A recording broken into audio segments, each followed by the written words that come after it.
আসসালামু আলাইকুম। সবাই কেমন আছেন? আশা করি সবাই ভালো আছেন। আজ আপনাদের জন্য নিয়ে এসেছি গল্পের চতুর্থ পর্ব। আশা করি গল্পটি আপনাদের ভালো লাগবে। তাহলে চলুন শুরু করা যাক। আমার পেছনে তিশা এসে দাঁড়িয়েছে। আমি বুঝতেই পারিনি লাস্টের কথাটা আমি একটু জোরেই বলেছি। ঘুরে কিছু বলতে যাব, এমন সময় ঘটল এক ঘটনা। হঠাৎ করে ঘুরে তাকাতে যাব, তিশা ভয় পেয়ে পিছোতে যাবে। ঠিক তখনই পড়ে যাচ্ছে, আমি ধরে ফেলি। কিছুক্ষণ একে অপরের চোখের দিকে তাকিয়ে থাকি। সে এক রোমান্টিক কাণ্ড। আমি ছেড়ে দিয়ে বললাম, এত বড় হয়েছ, এখনও ঠিকভাবে চলতেও পারো না? যদি না ধরতাম তাহলে তো পড়ে যেতে। একটু দেখে চলতে পারো না? তিশা বলে, বারে, এখন আমার দোষ। নিজেই তো ভয় দেখানোর মতো ফিরে তাকালো। আমি বললাম, চোরের মতো এসে আমার পিছনে দাঁড়িয়ে কথা শুনছো, এখন আমি দেখাতে দোষ? তিশা বলে, কথা গোল গোল ঘুমাবে না, বলে দিলাম। বিড়বিড় করে কার কথা বলছিলে? কে তোমার মনের মতো হয়েছে? আমি বললাম, তোমাকে বলবো কেন? সে আছে একজন, যে আমার মনের মতো। তিশা আমার দিকে অপলক্ষীনভাবে তাকিয়ে আছে। এমনভাবে তাকিয়ে আছে মনে হচ্ছে ওর চোখ দিয়ে আমাকে গ্রাস করবে। চোখের কোনায় জল চকচক করছে। আমি দমাকে সুরে বললাম, কি হলো, এখানে দাঁড়িয়ে আছো কেন? পড়তে যাও। তিশা কিছু না বলে চলে গেল। বুঝতে পারলাম আমার ব্যবহারে মনে কষ্ট পেয়েছে। ও কি আমার মনের ভাব একটুও বুঝতে পারছে না? আমি যে ওর প্রতি দুর্বল হয়ে পড়েছি, ভালোবাসি ওকে। এসব ভাবতে ভাবতে ঘুমিয়ে পড়ি। তিশা কখন এসে ঘুমিয়েছে জানি না। আজ মামার বাড়িতে যাবার কথা। মামার বাড়ি অনেক দূর, কম করে হলেও ৬-৭ ঘন্টা লাগে পৌঁছতে। তাই সকাল সকাল রেডি হয়ে বের হয়ে গেলাম মামার বাড়ির উদ্দেশ্যে। প্রাইভেট কারে করে যাব। আব্বু মামা মামি আর মামাতো বোনের জন্য কেনাকাটা করতে বলেছিল, তাই মার্কেটের সামনে গাড়ি পার্ক করেছি। তিশা এখনও রেগে আছে আমার ওপর। আমি বললাম, তিশা বাইরে আসো তো, একা একা মার্কেটে ঘুরতে ভালো লাগে না। তিশা কোনো উত্তর না দিয়ে নেমে আসলো। আমি বললাম, কি ব্যাপার, এমন গোমরা মুখ করে রেখেছো কেন? কোনো কারণে কি রেগে আছো? তিশা বলে, রাগ করার মতো কোনো মানুষ নেই যে আমি তার উপরে রাগ দেখাবো, তাই রাগ করার কোনো প্রশ্নই আসে না। আমি বললাম, আমি তো বেশ বুঝতে পারছি তুমি আমার উপর অভিমান করে আছো। কেন সেটা জানতে পারি? তিশা বলে, আমি কেন শুধু শুধু তোমার উপর অভিমান করব? আমার কি সেই যোগ্যতা আছে? আমার কথায় ওর কতটুকু কষ্ট হচ্ছে আমি জানি না, কিন্তু ওর কথাগুলো তীরের ফলার মতো এসে বুকে বাজছে। মনে মনে ভাবলাম, না আর কথা বাড়াবো না, তা না হলে কথা খালি গোল গোল ঘুমাবে। তাই চুপচাপ দুজন মলের ভেতর প্রবেশ করলাম।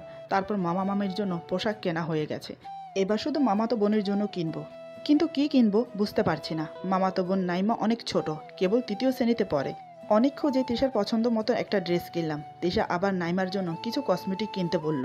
অনেক কিছুই কিনলাম পিচ্ছি নাইমার জন্য। শপিং কমপ্লেক্স থেকে বের হব এমন সময় খেয়াল করলাম তিশা একটা চুরির দোকানের দিকে তাকিয়ে আছে। আমি বললাম, কি হলো, আবার কিছু নেবে নাকি? তিশা বলে, না কিছু নেব না। আমি বললাম, তাহলে ওই দোকানের দিকে তাকিয়ে আছো কেন? তিশা বলে, এমনি। আমি বললাম, চলো দেখি কি আছে ওই দোকানে। তিশা বলে, না দরকার নেই। আমি বললাম, উফ, চলো তো। এই বলে ওর হাত ধরে টেনে নিয়ে গেলাম। তিশা সম্ভবত চুড়ি পছন্দ করেছে।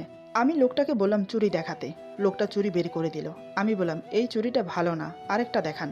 তিশা বলে, দেরি হয়ে যাচ্ছে তো, এসব লাগবে না আমার। আমি বললাম, যাবই তো, এগুলো সুন্দর না ওইগুলো সুন্দর? তিশা বলে, সবই ভালো লাগছে। আমি বললাম, হাতে পরে দেখো। তিশা বলে, ধুর, এখন এসব কেন? তোমার যা ভালো লাগে করো, আমি কিছু বলবো না। আমি বললাম, ইস, লজ্জা পাচ্ছে, তাকানোর সময় মনে থাকে না? এখন কিনে দিচ্ছি তাই লজ্জা করছে। তিশা অভিমান করে বলে, আমি কি বলেছি আমি কিনবো? এভাবে বকছো কেন? আমি বললাম, ধুর, বাধ্য তো, কোনটা নেবে বলো। তিশা বলে, তুমি পছন্দ করো। আমি বললাম, ওই সাদা চুড়িগুলো ভালো লাগছে। তিশা বলে, একটা কথা বলি? আমি বললাম, বলো। তিশা বলে, ওই যে একটা চুড়ি দেখছো, অনেক কালার একসাথে, ওইটা আমার ভালো লেগেছে। আমি বললাম, ও ঠিক আছে, আর নেবে? তিশা বলে, না। আমি বললাম, এই 2 ডজনও নাও, এগুলো আমার ভালো লেগেছে, সাদা আর নীল চুড়ি তোমারটাও। হাতে পরিয়ে দেখি হয় কি না। আমি তিশাকে চুড়ি পরিয়ে বলি, বাহ, ভালোই লাগছে। তারপর আমরা বিল পরিশোধ করে গাড়িতে চড়ে বসলাম। চুড়িগুলো পরে তিশা খুব খুশি হয়েছে। যাক বাবা, অভিমান তো কমেছে। শহর ছেড়ে বেশ খানিকটা দূরে চলে এসেছি। আমি আর তিশা পাশাপাশি বসে আছি। সামনে ড্রাইভার গাড়ি চালাচ্ছে। বাইরে হালকা হালকা বৃষ্টি হচ্ছে। ঠান্ডা ঠান্ডা আমেজ, বেশ ভালোই লাগছে। তিশা বাইরের দিকে তাকিয়ে আছে, বাইরের দৃশ্য উপভোগ করছে। আজ আমার মনের মানুষ আমার কাছেই আছে, আমার পাশেই বসে আছে। কিন্তু বলতে পারছি না, লুকিয়ে লুকিয়ে ভালোবাসার মজাটাই আলাদা। একটা রোমান্টিক রোমান্টিক ফিল হয়, যেটা বলে প্রকাশ করা যায় না। আমিও বাইরের দিকে তাকিয়ে পরিবেশ দেখছি। বেশ কিছুক্ষণ সময় কেটে গেল। হঠাৎ কারোর ছোঁয়া অনুভব করলাম। পাশে তাকিয়ে দেখি তিশা ঘুমিয়ে গেছে। ওর মাথাটা আমার কাঁধে। পাগলি মেয়েটা যে কি করে আল্লাহই ভালো জানে। ভালোই লাগছে। এমনি বৃষ্টি হচ্ছে, তার মধ্যে আবার এমন একটা রোমান্টিক কাহিনী। আমি আস্তে করে তিশার হাতে হাত রাখলাম। ওর হাত কত নরম। ওর মুখের দিকে তাকিয়ে ভাবছি, কথা কথায় মেয়েটা খুব অভিমান করে, কিন্তু ওর অভিমানে আমার রাগ হয় না, বরং ভালো লাগে। আমি অজান্তেই তিশার হাত শক্ত করে চেপে ধরি। আর এতেই বিপত্তি ঘটল। ঘুম ভেঙে গেল তিশার। তিশা কান ধরে বলে, সরি সরি, ঘুমের মধ্যে এমনটা হয়ে গেছে, বুঝতে পারিনি। আমি বললাম, সরি বলছো কেন? তিশা বলে, এই যে ঘুমিয়ে গেলাম, তাও আবার তোমার কাঁধের উপরে, সরি আর এমন হবে না। আমি বললাম, ইটস ওকে, বুঝতে দিলাম না, বিষয়টা উপভোগ করেছি। তিশা বলে, আর কত সময় লাগবে যেতে? আমি বললাম, আরও 4 ঘন্টা। তিশা অবাক হয়ে বলে, এত সময়? আমি বললাম, হুম। এরপর আমি আর তিশা অনেক গল্প করলাম। কোনো এক সময় দুজন ঘুমিয়ে গেলাম, কখন ঘুমিয়ে গেছি বুঝতেও পারিনি। ড্রাইভার চাচার ডাকে ঘুম ভাঙলো, তাকিয়ে দেখি এক নতুন জায়গায় চলে এসেছি, আমাদের মামার গ্রাম। আহা কি সুন্দর দৃশ্য। গাড়ি থেকে নামতেই দেখি সাইমা আমাদের জন্য অপেক্ষা করছে। আস্তে আস্তে বাড়ির দিকে এগিয়ে যাচ্ছি। চারিদিকে বিশাল বড় বড় মাঠ, মাঠের পাশ দিয়ে একটা খাল চলে গেছে। এই খালের পানিতেই এসব মাঠের কাজ চলে। আশেপাশে খুব একটা ঘর বাড়ি নেই, যত দূর চোখ যায় প্রায় সবই ফাঁকা, গাছপালায় ঘেরা। শুধু 5-7টা পরিবার বাস করে এখানে।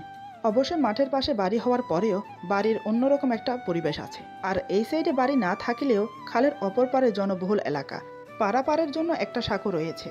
বিভিন্ন ধরনের গাছগাছালিতে ভরা, বন ও গাছে মেঠো পথ ঢাকা, আর বৃষ্টি হওয়ার জন্য কাদা। ভালোই লাগছে, পা পিছলে গেলেই শেষ। মামা আর মামি আমাদেরকে দেখে অনেক খুশি হয়েছে। রাতে সবাই একসাথে বসে গল্প করছি। তিশাকে মামা মামির জন্য কেনা ড্রেসগুলো আনতে বললাম। মামা মামি অনেক খুশি হয়েছে, সাথে পছন্দও করেছে। উপহার সামগ্রী ভালোবাসা বিদিতে সহায়ক, আজ এটার বাস্তব প্রমাণ পেলাম। রাতে সবাই মিলে একসাথে বসে খাচ্ছি।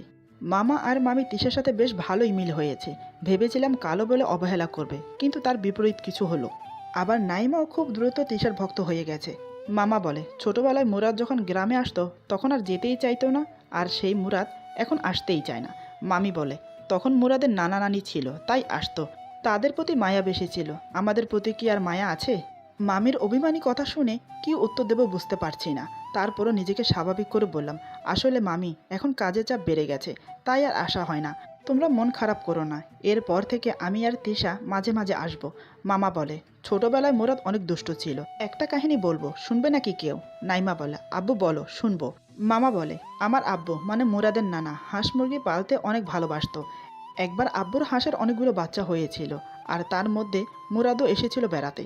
সেই সময় শিয়ালের অনেক উপদ্রব ছিল, মাঝে মাঝে শিয়াল বাচ্চা নিয়ে যেত, তাই আব্বু পুকুর ছাড়া অন্য জায়গায় হাঁসের বাচ্চা যেতে দিত না। নাইমা বলে, তারপর কি হলো আব্বু? মামা বলে, একদিন আব্বু হাঁসের বাচ্চাগুলোকে খেতে দিচ্ছিল, আর আমি সাহায্য করছিলাম। মুরাদ বসে বসে দেখছিল। হঠাৎ মুরাদ আব্বুকে বলে, নানা, ও নানা, আমাকে কয়েকটা হাঁসের বাচ্চা দেবে? আব্বু অবাক হয়ে বলে, কি করবা তুমি?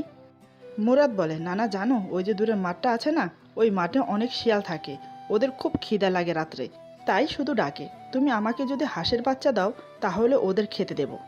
মামার এই কথা শুনে সবাই হাসতে থাকে। আমি বললাম, মামা এসব বলে লজ্জা দিও না, লজ্জা লাগে ছোটবেলার কাহিনী শুনতে। তিশা বলে, না মামা, বলেন আরও শুনি, কত মজার মজার কাহিনী, এই বলে হাসতে থাকে। আমি বললাম, এই তিশা চুপ। নাইমা বলে, আব্বু আরেকটা কাহিনী বলো তো, আমিও শুনবো। মামি বলে, আমি একটা বলি শোন। নাইমা বলে, হুম আম্মু বলো। মামি বলে, মুরাদ ছোটবেলায় খিদে একদম সহ করতে পারতো না, খিদা লাগলেই না খাওয়ার জন্য কান্না শুরু করে দিত। এখন কি করে তা তো আর জানি না।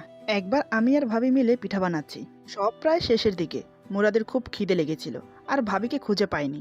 নিজেই রান্নাঘরে ঢুকে একাই খাওয়ার চিন্তা করছিল। আমি আটার বয়মের মুখ খোলা রেখে এসেছিলাম। মুরাদ আটার বয়ম হাত দিয়ে পারতে গিয়ে ওর উপরে আটার বয়ম পড়ে গিয়েছিল, সারা গা আটা মেখে গিয়েছিল। সেই কথা মনে পড়লে আজও হাসি পায়। তিশা বলে, এই তুমি এত দুষ্ট ছিলে? আমি বললাম, মামি এসব আর বলো না, লজ্জা পাচ্ছি।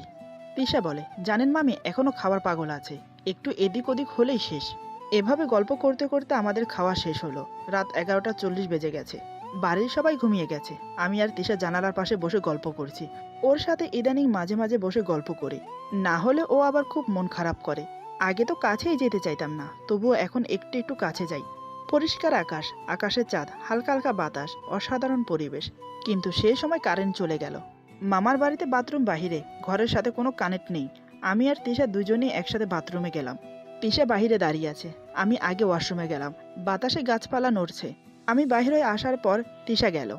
আকাশের তারার দিকে তাকিয়ে আছি, চারিদিকে ঝিঝি পোকার ডাক। তিশা বাথরুমের গেট খুলে বাহিরে আসলো। আচমকা ভূত বলে চেঁচিয়ে উঠে আমাকে জড়িয়ে ধরে। আমি তো অবাক। আমি বললাম, এই কি হয়েছে? তিশা হাত দিয়ে একদিকে ইশারা করে বলে, ভূত দেখো, ভূত।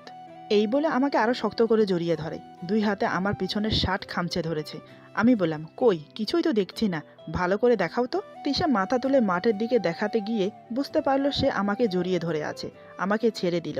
তারপর বলে, এভাবে কাছে আসার জন্য সরি, ওই মাঠে ভূত আছে, দেখো, ওই দেখো দাঁড়িয়ে আছে। আমি বললাম, ওই যে একটা মানুষের মতো দেখা যায় ওইটা? তিশা বলে, জি ওইটা। তিশা ঠিকই বলছে, দূরে মানুষের মতো কি যেন একটা দেখা যাচ্ছে, সাদা রঙের পোশাকও পরে আছে। বাবারে, কি ওইটা? হাতে থাকা লাইট মেরে আর কিছুই খুঁজে পেলাম না। সেই মানুষটাও হারিয়ে গেল। আমিও এবার একটু ভয় পেয়ে গেলাম, যদিও এসব ভূতে বিশ্বাস করি না। ভয়ে ভয়ে দুইজন চলে আসলাম রুমে, এসেই শুয়ে পড়েছি। আমি জানি এখন ঝোনাকি দেখলেও তিশা ভয় পাবে, আমি খুব একটা ভয় পাচ্ছি না। তবে তিশা সেই আকারে ভয় পেয়েছে। বিছানা ঠিক করাই ছিল, আমি শুয়ে পড়লাম। পরিবেশ নিঃশব্দ হওয়ায় অনেক দূর থেকে শিয়ালের ডাক শোনা যাচ্ছে। তিশা এবার দেখছে শিয়ালের ডাকেও ভয় পাচ্ছে। আমি বেশ মজা পাচ্ছি। সন্ধ্যাবেলায় সবাই মিলে আমাকে নিয়ে হাসাহাসি করলো, আর এখন নিজে ভূত দেখে ভয় পেয়েছে এই ভেবে মনে মনে হাসছি। আমি বললাম, এই ঘুমাবে না? তিশা বলে, ঘুমাবো, কিন্তু খুব ভয় লাগছে যে। এই বলে আমার মাথার পাশে এসে বসলো, তারপর বলে, একটা কথা বলবো? আমি বললাম, হুম বলো। তিশা বলে, আমার অনেক ভয় লাগছে, এমনি ভূত দেখলাম, আবার এখন শিয়াল ডাকছে, শিয়ালের ডাকে ভয় লাগে। আমি বললাম, ছোট বাচ্চা নাকি যে ভয় পাও? তিশা বলে, জানি না, বলছি আজকের জন্য মাঝের বালিশটা সরালে হয় না। আমি অবাক হয়ে বললাম, কি? তিশা বলে, মানে আজকে একটু কাছে এসে শুয়ে থাকলে কি খুব সমস্যা হবে? ভয় লাগছে তো তাই বলছি, শুধু আজকেই। আমি ধমক দিয়ে বললাম, যদি কাল ভয় লাগে তো কি করবে? তখনও কি কাছে এসে থাকবে? তিশা বলে, আচ্ছা এত রাগ করা লাগবে না, ভয় লাগছিল তাই বলছিলাম, ঘুমাও তুমি। এই বলে তিশা আবার দূরে গিয়ে বসলো, কি যে করবে বুঝতে পারছে না। আমার মায়া হলো, তাই বললাম, শুধু আজকের জন্য হলে থাকতে পারো, আমিও এটা চেয়েছিলাম, কিন্তু সেটা বুঝতে দেওয়া যাবে না। তিশা চুপ করে আছে। আমি বললাম, কিছু বলছি আমি। তিশা এখনো চুপ করে বসে আছে। কি অভিমানী মেরে বাবা, কথায় কথায় অভিমান করে। আমি বালিশ সরিয়ে বললাম, বালিশ সরিয়ে দিয়েছি, আজকের জন্য একটু কাছে এসে ঘুমাতে পারো, তবে বেশি কাছে আসবে না। কিছু না বলেই তিশা বালিশ নিয়ে কাছে এসে ঘুমিয়ে পড়ল। আমি মুচকি হেসে ঘুমিয়ে পড়ি। হঠাৎ মাঝরাতে শীত শীত লাগছে, ঘুম ভেঙে গেল। বাহিরে বৃষ্টি হচ্ছে, টিনের চালের শব্দ বেশ ভালোই লাগছে। একটু নড়তে যেতেই বুকের মাঝে গরম কিছুর অনুভব করলাম। ইস রে, কোথায় তিশা আমাকে জড়িয়ে ধরে থাকবে আর আমি সকালে উঠে বকবো, এখন তার উল্টো হলো। আমি নিজেই তিশাকে জড়িয়ে ধরে শুয়ে আছি। ইস, কি হবে? যাই হোক, আমি আরও কাছে টেনে বুকের মাঝে লুকিয়ে রাখি, কারণ তিশা ঠান্ডা লাগছে। তাই সে গুটিসুটি মেরে শুয়ে আছে। আমি আর ঘুমোলাম না, ওর মাথায় হাত বুলিয়ে দিচ্ছি। সকাল হতে আর বেশি সময় নেই, একটু পর তিশা নড়ে ওঠে। আমি ওকে বুঝতে না দিয়ে আস্তে করে সরে আসলাম। মোবাইলটা হাতে নিয়ে দেখি ফজরের আজানের আর মাত্র 30 মিনিট বাকি আছে। আজকে আমি তিশাকে ডেকে দিলাম ঘুম থেকে, দুজনে উজু করে আসলাম, এবার সালাত আদায় করব। তিশা বুঝতেও পারেনি আমি ওকে জড়িয়ে ধরেছিলাম। এতদিন অনেক কিছু হয়েছে ওর আর আমার মাঝে, এই মেয়ে কিছুই টের পাইনি। ভাবলে হাসি আসে আমার, কি আজব মেরে বাবা। এইভাবে হেসে উঠলাম। তিশা বলে, এই তুমি হাসছো কেন? আমি বললাম, কিছু না, বিকেলে আমি তিশা আমার মামাতো বোন নাইমা একসাথে ঘুরতে বেরিয়েছি। চারিদিক ঘুরে দেখছি, পরিবেশ দারুণ সুন্দর, দেখলে চোখ জুড়িয়ে যায়। তিশা ছাগলের বাচ্চা দেখে ওদের পিছে পিছে ছুটতে থাকে। আমি আর নাইমা দেখে হাসছি, কারণ একটা বাচ্চাও ধরতে পারেনি। নাইমা একটা ধরে দিল। অনেকক্ষণ ধরে দুজন ছাগলের বাচ্চার সাথে খেলে।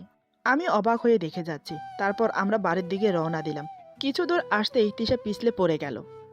কাদায় একদম পুরো শরীর মাখামাখি। কাল বৃষ্টি হওয়ার কারণে জায়গায় জায়গায় কাদা পানি জমে আছে।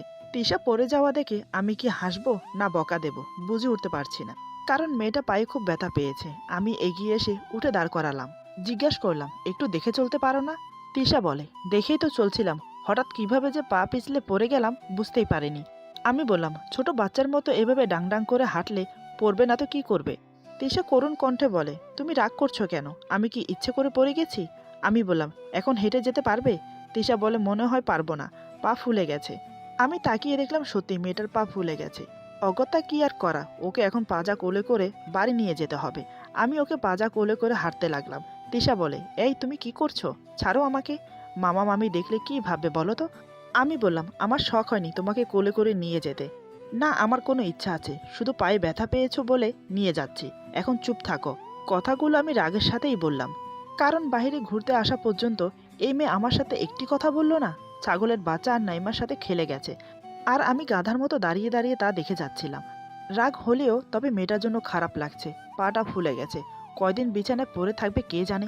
এসব ভাবতে ভাবতে বাড়িতে চলে এলাম। আমাদের এই অবস্থা দেখে মামা মামি দুজন এলো। মামি ব্যস্ত হয়ে জিজ্ঞেস করে, কি রে, কি হয়েছে তিশার? আমি বললাম, পা পিছলে পড়ে গেছে। মামি বলে, তিশা পড়ে গেছে বুঝলাম, কিন্তু তোর গায়ে এত কাদা কেন? তুইও কি পড়ে গেছিস নাকি? এই বলে মামি মুসকি মুসকি হাসছে। সত্যি বলতে আমার একটু লজ্জা লাগছে। তিশা তো লজ্জায় আমার বুকে মুখ লুকিয়ে আছে। মেয়েটা আমার গলা জড়িয়ে আছে, ভালোই লাগছে। আমি নিজেকে স্বাভাবিক করে বললাম, আমি পরিনি। তিশাকে নিয়ে আসতে আমার গায়ে কাদা লেগে গেছে। মামি রসিকতা করে বলে, ও আমি তো অন্য কিছু ভেবেছিলাম। যাই হোক, মেয়েটাকে কলপারে নিয়ে যা। তারপর আমরা দুজন কলপার থেকে ফ্রেশ হয়ে রুমে গেলাম। মামি কোথা থেকে গোল গোল ওষুধি পাতা নিয়ে আসে। তারপর সেগুলোকে গরম করে করে তিশার পায়ে ছ্যাঁকা দিল। প্রায় অনেকটা ফুলা কমে গেছে। বলতে গেলে পাতাগুলো ম্যাজিকের মতো কাজ করেছে। এই ঔষধি পাতা গ্রামের মেঠো রাস্তায় পাশে পাওয়া যায়। দেখতে কাঁঠাল পাতার মতো। গাছটা হয় সাদা রঙের। সেই গাছের সবকিছুই উপকারী। গাছের পাতা ফুল আবার সেই গাছের আঠা। সেই গাছের পাতা পরিয়ে দাঁত মাজলেও কিন্তু দাঁতের ব্যথা কমে যায়। কোমরের ব্যথা হলেও পাতা গরম করে ছ্যাঁকা দিলে ভালো হয়ে যায়। যাই হোক, রাতের খাবার মামি রুমে দিয়ে গেল। আমি তিশাকে নিজের হাতে খাইয়ে দিলাম। মেয়েটার জন্য এত কিছু করি, তারপরও পাগলি মেয়েটা বোঝে না আমি তাকে ভালোবাসি। আমি বলতে চাই, কিন্তু তার কথা মতো গোলাপ ফুল ফুটলে সেই ফুল দিয়ে তাকে প্রপোজ করতে হবে। কি অদ্ভুত আবদার! তাই ওয়েট করছি। আমি বকা দেওয়ার ফলে চুপচাপ বসে আছে তিশা। কিছু জিজ্ঞেস করলেও উত্তর দেয়, তা না হলে একটি কথাও বলে না। কি আজব অভিমান রে ভাই, কিছু হলে বলতেও পারবো না। আমি ওর পাশে বসে বললাম, তুমি কি রাগ করেছো? তিশা আমার চোখের দিকে তাকিয়ে বলে, তুমি আমাকে এমন করে বকো কেন? আমার কষ্ট হয় না বুঝি? বুঝতে পারলাম কান্নায় ওর গলা ভারী হয়ে আসছে। আমি ওর হাতে হাত রেখে বললাম, এই পাগলি, রাগ করো না, সরি। আর বকবো না, তুমি পড়ে গিয়েছিলে। ভাগ্যিস পায়ে একটু ব্যথা পেয়েছো। যদি পা ভেঙে যেত তখন কি হতো? সামনে পরীক্ষা, মনে আছে? তিশা বলে, মনে আছে। আমি বললাম, তাহলে লক্ষ্মী মেয়ের মতো এখন শুয়ে পড়ো। এই কথা শুনে তিশা উসখুস করছে। আমি বললাম, কি হলো, কিছু বলবে? তিশা বলে, না মানে ইয়ে। আমি বললাম, কি বলবে বলো? তিশা বলে, রাতে আমার ভয় করবে। আমি বলি কি, আমি না হয় নাইমার সাথে গিয়ে ঘুমাই। আমি ওর কথা শুনে হেসে উঠলাম। তিশা অবাক হয়ে আমার দিকে তাকিয়ে আছে। এর আগে আমাকে এভাবে কোনোদিন হাসতে দেখেনি। আমি হাসি থামিয়ে বললাম, নাইমা ছোট, ওর পাশে ঘুমালে ভূত আসলে ও তোমাকে কিভাবে বাঁচাবে? ভূত তো তোমাকে নিয়ে চলে যাবে। এই বলে আবার হেসে উঠলাম। তিশা মুখ কালো করে বলে, আমার ভয় করছে আর তুমি হাসছো? ঠিক আছে, আমি না হয় মামির সাথে ঘুমাবো। আমি বললাম, তুমি আমার থেকে আলাদা থাকবে? হাদিসে স্বামী স্ত্রী আলাদা থাকা নিয়ে কি বলেছে তুমি জানো না? হাদিসে বলেছে স্বামী স্ত্রী আলাদা বিছানায় থাকলে সারা রাত ফেরেশতা নারদ দিতে থাকে, আর শয়তান সেই সুযোগটা কাজে লাগায়। স্বামী স্ত্রী আলাদা থাকা আমাদের নবী এবং আল্লাহ কেউই পছন্দ করে না। এখন ভাবো কি করবে? তিশা করুণ সুরে বলে, তাহলে এখন আমি কি করব? তুমি তো তোমার কাছে শুতে দেবে না, আমার যে ভয় করছে। আমি মুচকে এসে বললাম, আমার পাশে এসো, একটু দূরত্ব রেখে শুয়ে পড়ো, আমি আছি, ভয়ের কিছু নেই। আমার কথা শুনে তিশার মনে আশার আলো জাগলো। সে খুশি মনে আমার পাশে এসে শুয়ে পড়ে, তবে একটু দূরত্ব রেখে। আমি বেশ বুঝতে পারছি তিশা সত্যিই ভয় পেয়েছে। একদিক দিয়ে ভালোই হলো, ভয়ের উছিলে তিশা আমার পাশে এসে ঘুমোচ্ছে। রাতে আমাকে আর কষ্ট করতে হবে না, হাত না বাড়াতেই পেয়ে যাব বুকে। ওর দিকে তাকিয়ে মুচকি এসে শুয়ে পড়লাম। একসময় ঘুমিয়েও গেলাম। হঠাৎ কিসের একটা মিষ্টি গন্ধে ঘুম ভেঙে যায়। মিষ্টি গন্ধটা খুব তীব্র, তাই বারবার গন্ধটা পাচ্ছি। চোখ খুলে দেখে আমার পাগলিটা আমাকে জড়িয়ে ধরেছে। ওর মাথাটা একদম আমার মুখের সামনে, তাই চুলের গন্ধটা আমার নাকে এসে বাঁধছে। মাতাল করে দেওয়া গন্ধটা। তিশা নড়ে চড়ে আমাকে আরো শক্ত করে জড়িয়ে ধরে। আমিও পরম তৃপ্তিতে ওর মাথা চেপে ধরে আমার বুকে অন্যরকম একটা শান্তি অনুভব করছি। ধীরে ধীরে কপালে কিস করলাম, মাথায় চুমো খেলাম, তারপর ঘুমিয়ে পড়লাম। তবে আমি ওকে ছেড়ে দিয়েছিলাম, কিন্তু ও আমাকে ছেড়ে দেয়নি, আমাকে জড়িয়ে ধরেই ঘুমাচ্ছে। সকালে আমার আগেই ঘুম থেকে ওঠে, কিন্তু আমি যে তার আগে ঘুম থেকে উঠেছি সেটা টের পাইনি। যখন দেখলাম ও ঘুম থেকে উঠেছে, আমি ঘুমের ভান ধরে চোখ বন্ধ করে আছি। তিশা উঠে দেখে সে আমাকে জড়িয়ে ধরে ঘুমোচ্ছে, ঝটপট আমাকে ছেড়ে দেয়। তারপর নিজের মুখ চেপে ধরে বলে, হাই আল্লাহ, এটা কি হলো? মুরাদ যদি জানতে পারে তাহলে তো আমাকে খুব বকা দেবে। তাই হলো। আমি উঠে রাগিত সুরে বললাম, তুমি তো আচ্ছা পাজি মেয়ে, ভয়ের নাম করে আমাকে জড়িয়ে ধরে ঘুমাচ্ছ। তোমার সাহস হয় কি করে আমাকে জড়িয়ে ধরা? তিশা কানে ধরে বলে, আমাকে মাফ করে দাও। ঘুমের মধ্যে কি থেকে কি হয়ে গেল আমি বুঝতেই পারিনি। বিশ্বাস করো, আমার কিন্তু সত্যি ভয় লাগছিল। আমি তোমাকে জড়িয়ে ধরার কোনো বাহানা করিনি, এটা ঘুমের মধ্যে অজান্তেই হয়ে গেছে। প্লিজ তুমি রাগ করো না। আমি ধমকের সুরে বললাম, হয়েছে হয়েছে, আর সাফাই গাইতে হবে না। তোমার মতলব কি আমি সব বুঝি। এই বলে বাইরে গেলাম ফ্রেশ হতে। এভাবে মান অভিমান একে অপরের কাছে আসাতে কাটিয়ে দিলাম 14টা দিন। আজকে চলে যাব। তিশা যাওয়ার জন্য রেডি, কিছুক্ষণ পরই বেরিয়ে যাব। এই কয়দিন বেশ ভালোই কাটালাম মামার বাড়িতে। সবার সাথে মিলেমিশে থাকার মজাই আলাদা। তারপর লং জার্নি করে বাড়িতে আসলাম। এমনি গাড়িতে আমি আর তিশা অনেক গল্প করেছি। বাসায় আসার পর মা বাবা তিশাকে ঘিরে ধরে। মামা মামি কি বলেছে, কি করেছে, কেমন আছে, আরও নানান ধরনের প্রশ্ন। তিশা এক এক করে সব বলল। সব শুনে মা খুব খুশি। তিশার মাথায় হাত বুলিয়ে বলে, যেখানে যাবি সেখানে মন জয় করবি সবার। এই দোয়া রইল তোর প্রতি আমার। এমনিতে মা বাবা দুজন তিশাকে অনেক ভালোবাসে। তিশাও নিজের মা বাবার মতো ভালোবাসে। আর 15 দিন বাকি আছে কলেজের পরীক্ষা। তিশা পড়াশোনা নিয়ে ব্যস্ত। আমি রাতে কয়েকবার গিয়ে গিয়ে দেখে আসি। মেয়েটা রাত 2টো পর্যন্ত পড়াশোনা করে। একদিন কারেন্ট চলে গিয়েছিল। তিশা মোমবাতি জ্বালিয়ে পড়ছিল। আমি তিশাকে দেখার জন্য তিশার রুমে গেলাম। আমাকে দেখে আচানক তিশা যা করলো তা দেখে আমারও হোশ উড়ে যায়। শুধু তাই নয়, মা বাবা পর্যন্ত অবাক হয়ে যায়। এরপর যা হলো, আজকের গল্প এখানে সমাপ্ত। গল্পের বাকি অংশ পেয়ে যাবেন আগামী পর্বে। আশা করি গল্পটি আপনাদের ভালো লাগবে। যদি ভালো লাগে তাহলে লাইক, কমেন্ট এবং সাবস্ক্রাইব করে আমাদের পাশে থাকুন। পাশে থাকা বেল আইকন প্রেস করে দেবেন। তাহলে আমাদের নিত্য নতুন ভিডিও আপনাদের কাছে পৌঁছে যাবে। সবাই ভালো থাকবেন, সুস্থ থাকবেন। আল্লাহ হাফেজ।